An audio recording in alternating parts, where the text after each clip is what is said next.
Okay, my name's Rodney. I'm doing a documentary on landlord-tenant issues. I'm a tenant and a filmmaker.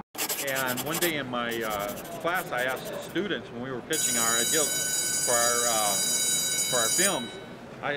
First question I asked is, I said, how many people have had in this room have had problems with landlords? And about every hand in that room went up.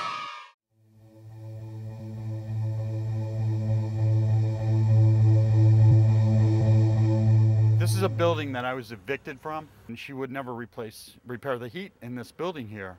And eventually I went to Tenant Action Group, which post-dated letters saying that they had told me 30 days before, like giving me a letter for like October 18th.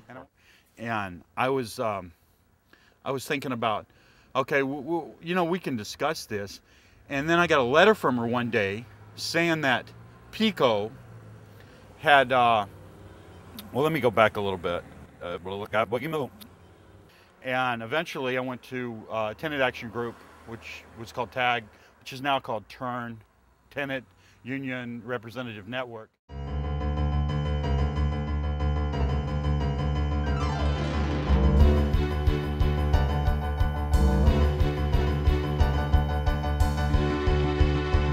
We have a camera in this elevator. You can feel free to come in anyway, but we're shooting a documentary about landlords. Okay.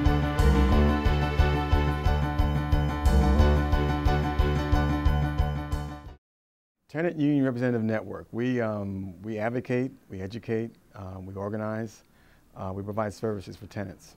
We're a tenant-oriented organization. I think, though, if you really have to understand the big picture, it goes back to when landlord and tenant law got established hundreds of years ago. I mean, the basic concept was that landlords were renting land, and anything extra was gratuitous. And so if the house burned down, you still had to pay your rent. Well, people realized that that kind of law was obsolete, that today people are buying a package of services, including, you know, hot water, heat, amenities, all kinds of things they're buying in that package. It's not just about the land anymore. But the concept landlord is still there, and the notion that if you get a right to be in there, then you've got everything you're entitled to is still dominant in our law. I'm the lead organizer at TURN. I help tenants in large apartment buildings unite to form tenant unions to collectively come together to challenge the landlord when they have problems. Questions, sir? Going back to the repairs, they would have to put rugs down, walking on wooden floors. I mean, that's an excellent question. Every other apartment has rugs but mine. At this time when he's attempting to evict me, he's telling me that I had not received any bill from PGW nor anything from PGW, and I believe that's why he turned off the hot water and the heat now, saying I believe it's because there was, I guess the gas wasn't being paid for. What is my liability to that? You see people every day who are suffering. Their children are getting sick from lead poisoning. They're getting ill. They are forced to go out into the street because they're being evicted unfairly. These kind of things affect people's ability to survive, and as well as their health and safety. So we realize that this is a fundamental human issue that's at stake here, not just about trying to balance economic powers. There was no heat in there at all, and notice when it's around winter time, it started getting pretty cold in there. So I plugged the space heater in, and then I started getting all these harassing phone calls from her. She's like, "Rodney, you're running my electric bill up." Elle and I would come over here, and they would do an inspection of this building, and then I could have a complaint filed with the Fair Housing Commission about her not taking care of her building. I went to Fair Housing Commission, made my complaint with my file number from Elle and I, and we went up in front of the Fair Housing Commission, and the first thing they asked her is, "Do you have a renter's license?" She said no.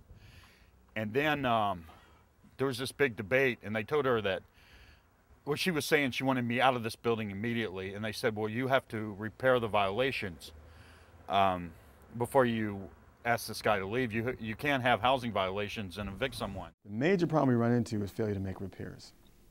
Landlords don't want to invest in their property sometimes. And a lot of them do, but most of them want to make sure that's as limited as possible. The heat was never repaired, and there was a hole in the basement exposing a sewer pipe that was never repaired, and the judge just told me you're evicted anyway. And I don't understand that. And when I went on to the court claims, I noticed that she had a lot of problems in this building still. Hi. Hi. Doing a documentary about landlords. Oh. Do you want to talk? A little too scary? And so we have a situation a lot of times where people don't want to make repairs. One situation, like Philly Gardens, for example, where a landlord has had repairs for a lot of years that needed to be done, never got done. They go year after year. They move. What they do now is really unfortunate, and that is that what they'll do is rather than repair sometimes, if the repair is costly, they'll move somebody else out who's complaining and move somebody else in and hope they don't complain.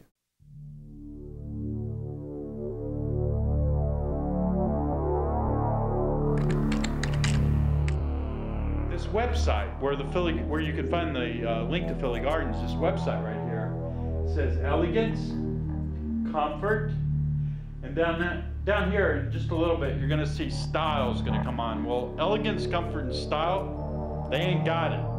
When I was asking around Philadelphia, it's like, who's the biggest slum buildings? Who has the most slum buildings in Philadelphia? And I heard that it was Philly Gardens. How long you been here now, Del? May 1st, it'll be 5 years. Be 5 years? Yeah. And who's always been your landlord? Philly Gardens, Realty Corporation, Slumlords. Let's say Philly Gardens was right here, right now. Mm-hmm. What would you say to them, or what would you like to ask them? Well, first I start by asking about how much money they're making, because I know they're exploiting people in this whole process, and I think that's a terrible thing to do. I pay my bills. I don't want to come to my door and I can't get in, okay? I pay my bills. So if I pay my bills, I have rights. I have certain rights as a tenant, and you as a landlord, you need to take care of the things. If Philly Gardens was sitting here right now, what would I ask them? I don't know if I can state publicly what I would say, but I would ask them. That thing to have I never just don't fix have it. words to Never fix say it. other than the fact why And don't that's the only one in you this room. provide decent housing and use the rent money or some of the rent money to maintain service in the apartments. But I know that or feel strongly that I'll be talking to deaf ears. Telling me that if I don't have it paid by the 20th, they're going to evict me. Secondly, I want to know if they would live in those places for a while themselves, if those people would be willing to stay there, have their family members stay there for a while without heat, with rats running down the hall, with ceilings falling in and things like that. I wonder if they want to stay there. And if they don't want to stay there, why not? And how do they think somebody else could stay there in those kind of situations? Right. Now we can go to the bathroom to show you how the water bugs and how the rats. I have my glue traps around. I have to keep them down to catch the mice. Now in here, if you can see it, I try and keep it boarded up, or blocked up with stuff. But this thing, if you can get in there, you can see that's a hole. All they did was put this on there, left a hole, and the mice come through there. And they sneak out through here to come around. So I tried to put the glue traps in the way that I see them coming out. When I'm on the, using the bathroom, that's how they come out. I'm tired of living like this. I shouldn't have to, they run through the ceiling. Every night you can hear them running through the ceiling. I want to know how they sleep at night, because it's important to make a living, and I think that's legitimate. But when people have to suffer the way they have in these houses, that's inexcusable. They found a fire hose with a certificate that was dated back to 1997, and they found this on October 4th of 2005. I was a guest in their building in March 30th of 2006, so about 6 months later, and I also noticed the fire hose is 1997. They also had on the documentation that I was looking at that they need to have the hoses and sprinkler systems removed so it doesn't deceive people that this might actually, they might think that this stuff works. And that was also on the documentation that I was showing. And I'm showing a lot of things with Philly Gardens as being very slum, but I just don't understand why they put this on here, and I'll read some of this to you. We invite you to make your home at AGMC with over 4,000 apartment units in New York, New Jersey, and Pennsylvania. From garden style to high rise, we are the first choice of many families. I don't know if they'd be my first choice. But people just don't think things through and don't realize what kind of suffering they're causing by trying to get the profits they're making without putting money back in.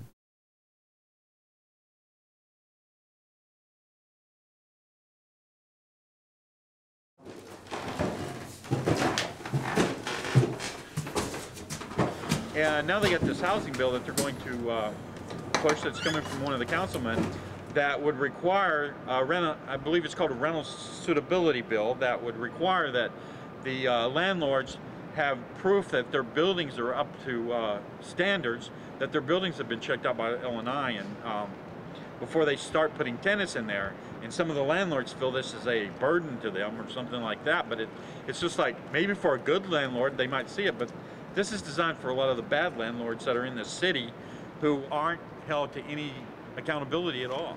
Because it would prevent this kind of revolving door kinds of problems from taking place. In other words, once the landlord had housing code violations cited, they would not be able to re-rent the place until they fixed the property up. And that gets rid of the notion of, let's put this guy out and bring somebody else in who won't complain. That'll be a big help. If we get it passed, we'll be much further ahead. Along the continuum from caveat emptor, which is buyer beware, no matter what happens, you're stuck with the property, to consumer protection law, which is the 21st century, which we ought to be in, but we're not.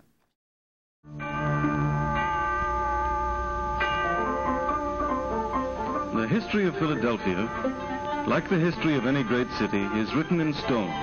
Today at City Hall, in the great city of Philadelphia, we're going to be going to a hearing about a new housing bill that would require landlords to have their buildings fixed up before they allow tenants to move in. Generations lived in the fine old buildings, with their broad windows looking out at the great trees, their rooms full of graciousness and charm. The old names and the stately homes giving way to long chains that stretch far. So you were saying we're not allowed up here sometimes? Not if the cameras come. You're just doing documentary for Temple. That's for the ABC, CBS. I don't have to repeat what I just said. You do what you want, but tell the council president will put you out anyway. Because these are the people that is for, who take immediate news and take it right back to the stations. That's why mine goes straight to our station. They get out here. I don't know why they weren't here today. Probably because we're slow.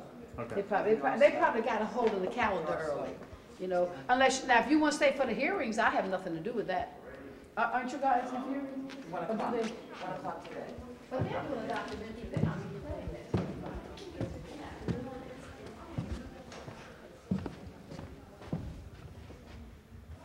That was interesting.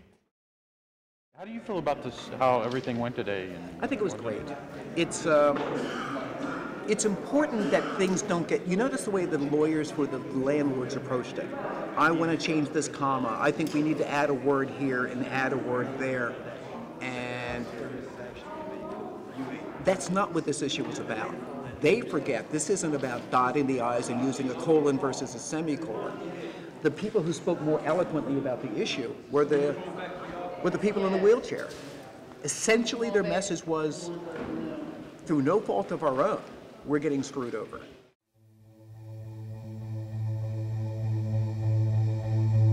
On behalf of my neighborhood, I would support this legislation. I support passage of this bill and thank you for the opportunity to speak on this matter today. This is another nuisance tax, but I feel all the landlords really take care of their properties. I guarantee you that my brothers and sisters at the bar and lawyers in this city will attack you mercilessly. In the end, I understand the need for people to be protected and for the people to have rights that are clear. But I think that because of the additional burdens that are going to be put on property owners and people who would at some point in time become property managers. So for that reason, I'm voting no, not because I disagree with the intent of the bill, but because I think what's going to happen as a result of the implementation of the bill is going to be a disaster for poor renters. Affordable housing should still be appropriate housing, and I don't think that we should allow people to continue to have inappropriate conditions in some of these properties. So I think I will be voting for this bill today. Thank you. Again, I will repeat, this bill having been read on 2 different days, the question now is, shall the bill pass finally? The clerk will please call the roll. The ayes are 10, the nays are 6. The majority of all members having voted in the affirmative, the bill passes.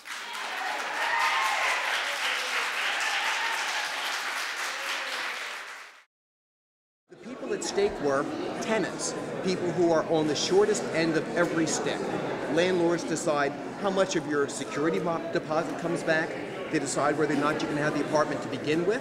They decide whether or not they comply with the law about heating your apartment at the end of October or earlier.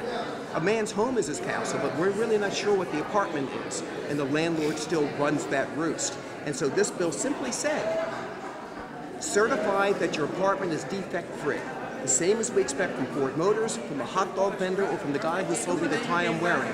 Certify that it's defect-free, and that scared the pants off of them.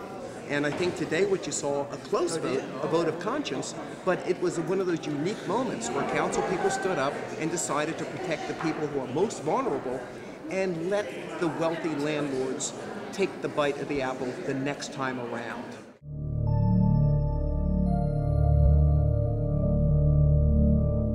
Do you think this bill's going to solve everything? No. Solve all the problems? No. Why is that?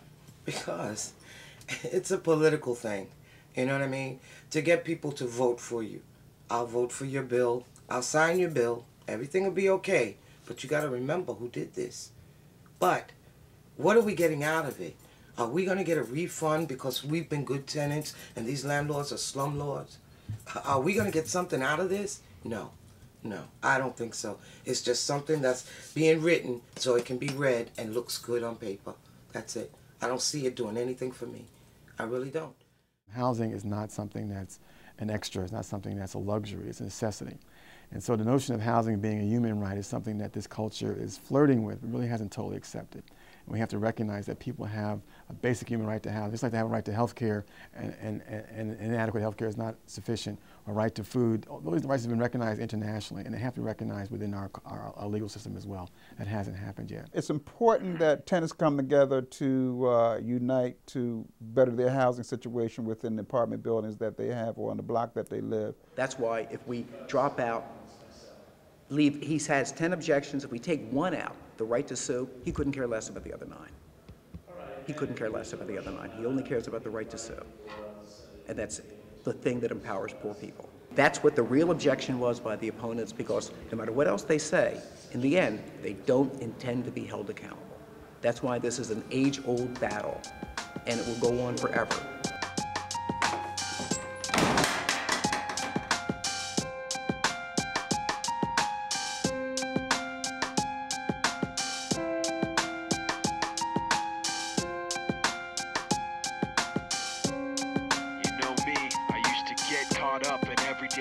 Trying to make it through my day so I can sleep at night. Trying to figure out my way through the maze of rights and wrongs. But like you used to say, nothing feels like it's really worth it. Forget perfect, I'm trying not to be worthless. Since I last saw you, I've been looking for a purpose. Well, I met this kid who thought like I did. He had a weird way of looking at it. This is what he said: slip out the back before they know you were there. And at the worst, you'll see nobody cares. Cause you don't want to be around when it all goes down. Even heroes know when to be scared.